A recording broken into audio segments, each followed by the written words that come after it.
This is chapter number one: how, when, and where. कब, कहाँ, कैसे. We are discussing chapter number one. So, the whole chapter, the whole discussion is very concise. Not very much is being given here, but there are certain questions. Whenever history comes, whenever we read history, learn history, what are the dates? If I just ask you a question, that how is history? Do you like history? So more than 70% students will say history is somewhat boring. Not reading, but giving exam. Because if you want to show that you are good in history, you must be knowing the dates. You must be knowing what happened where, how, when, where.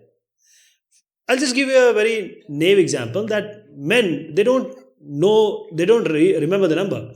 But females, girls, they remember the number, they remember the birthdays, the anniversaries, exactly they do it. So sometimes some people also, men can also know the dates, but these dates are pretty difficult for some women also, for human beings. So, history, people say, like you and me, girls and boys, it's very difficult to memorize the date. That is why history is somewhat boring in perception of many people. So, history means what? What I said, now I said. So, what I said, the word I said, or the sentence, it was past. That is, whatever I am saying right now will be past in few seconds, will be history. History means what has happened. But what has happened is not history. History means certain events, certain things which are considerable, like the event, like some dates, like ghatanaएं, like some past, like something which has changed the course of the life. That is what was before, what was after. I'll give an example. If you go for, say, engineering or doing some job, when you come back to your house or your colony, or go to abroad, come back to your colony, you will say, oh, this area has changed. This area has changed dramatically. So that is what was before and what was now, you find out the difference. So this is the history, because things have changed before and after. Let me tell you, we always don't ask questions, historical questions. We think that everything is granted. For example, tea, every day you wake up, you drink tea. Right? Every day you wake up, you drink coffee. Have you ever thought who was the person, who were the bunch of people who decided, who saw that coffee beans or cocoa will give you coffee, or these tree plantation, or these are giving you some tea? Who has done it? Have you ever asked? Now you're having tea everywhere. You offer tea, you offer coffee, but who has actually started it? So this is how a sip of coffee gives you a question: what happened in the past? For example, the trains. You just book IRCTC, you book the train. Have you ever thought that when was the first train actually happened in India? Mumbai to Thane, for certain 30-40 kilometers it went. So these are the question. Before train, how people are going here and there. They're going from here and there to and fro.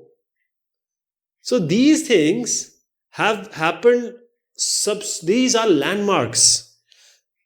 What do? Anything comes. You go to Google, you find out the news. Google News or newspaper. So now newspaper is in front of you. But have you ever thought all these news which you are getting right now, were they available at that time? And when the newspaper were not there, how people were actually knowing what was happening all over the world or their vicinity? These all questions, these all important questions.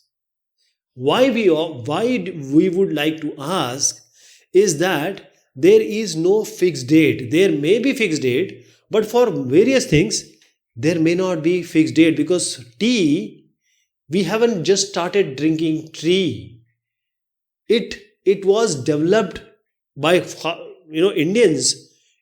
Long span it has taken. China was the pioneer in this. Britishers took it from China, and then now everywhere you will see tea or coffee.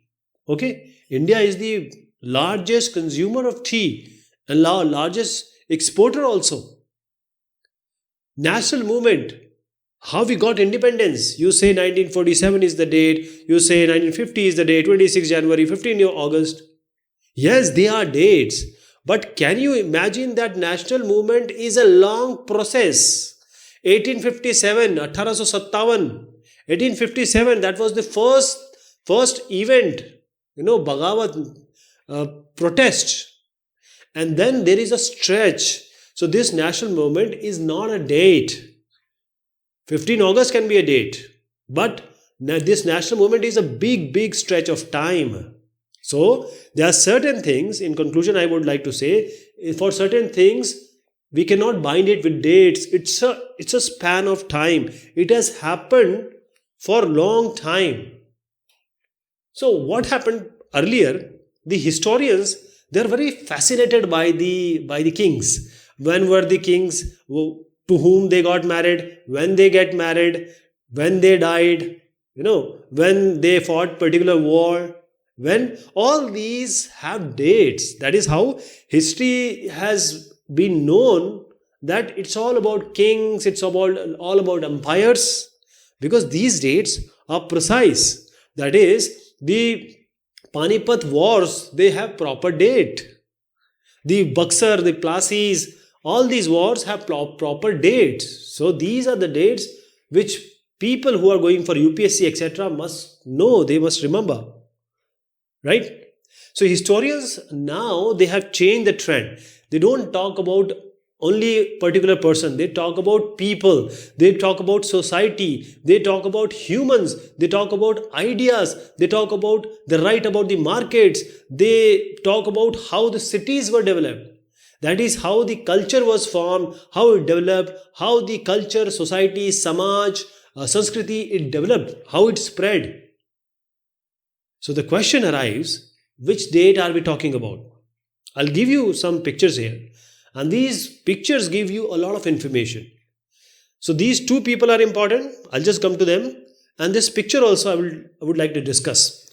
Here if you see, these are Brahmins, Indian Brahmins. They are offering or they are presenting the Shastras to Britannia.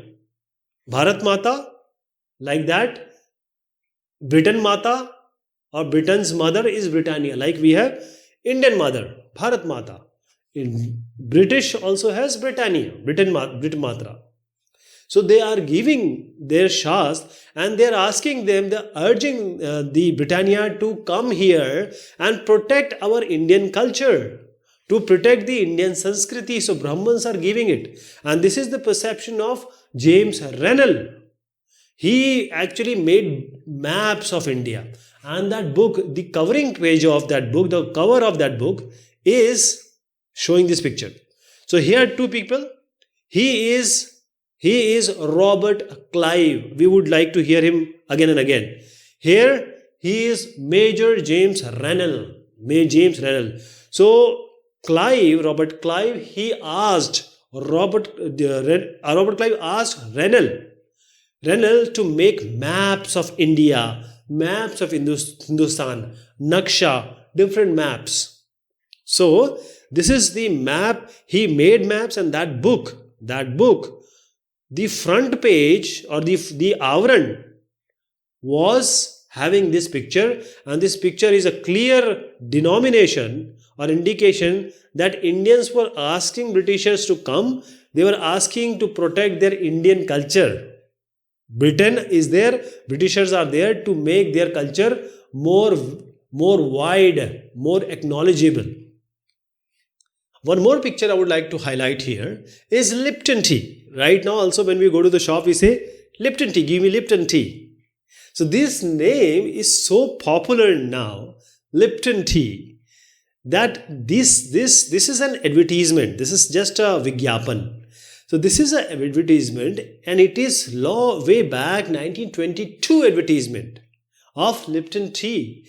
And there is a killa, that is, there is a wall of Indian palace on the background, and in the front there is Prince Arthur. He was the son of Queen Victoria of Britain, and Prince Arthur was given the title of Duke of Connaught. Duke of Connaught. And this is what the advertisement wanted to show, that everyone, big people all over the world, they drink tea. They drink this Lipton tea. So please buy this Lipton tea. That is how this taste was developed for Indians, and that is how everyone comes to our house, we offer them tea. So now our question is, which dates we are talking about? It started with the British historians. The British historians, what they wrote, their history, for their history, who were important? The governor generals, the viceroys who came into India, this subcontinent, because at that time there were no Pakistan, there were no Bangladesh. So all these viceroys or these governor generals came, the highest ranked, say, leader of representing British here. Now all history of British historians were all because of or related to them. For example, it starts with the Warren Hastings, the first governor general, and then the last viceroy, which is Lord Mountbatten.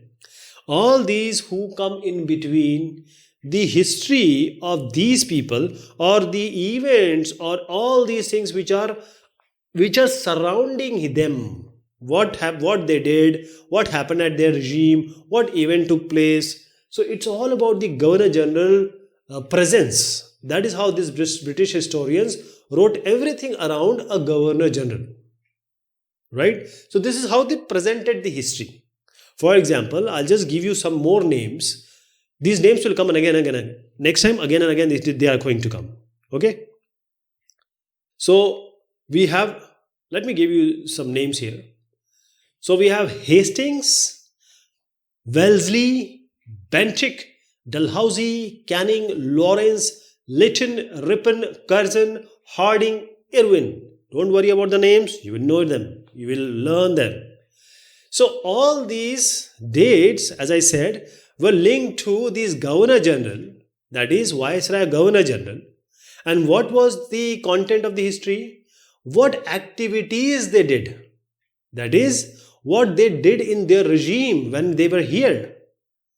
So policy is the achievements. What about normal people? The chronology of their life are all the different chapters of history of British India.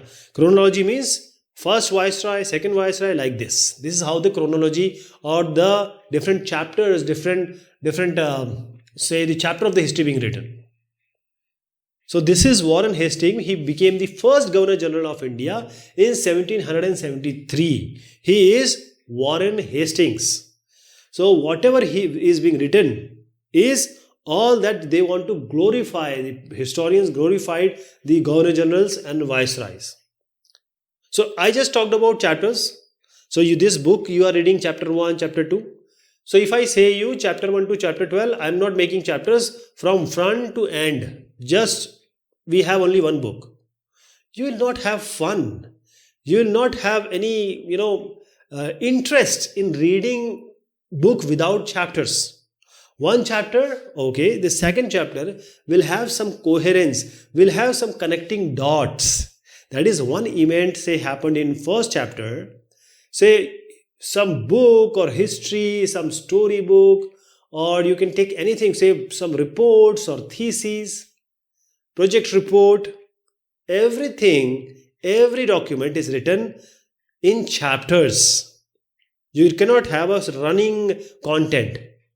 That is, the British historian, the first chapter, second chapter, third chapter was first event, second event, third event. So it creates a sense, and the people who read it, they can follow these chapters. So these chapters make it very important or sensible to be followed by the readers. But Again, the same thing. These all revolve around British generals. So when you talk about the new history, that is about the people, normal people at that time. So the dates, when you talk about new history, the dates may change. New dates may become important. The dates surrounding these British viceroys may change. So how do we periodize? The question comes is when we are making chapters, when we are making periods.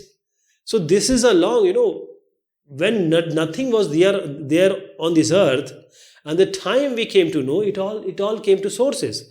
Sources means facts. History is not a story. History is not about anything which has not happened.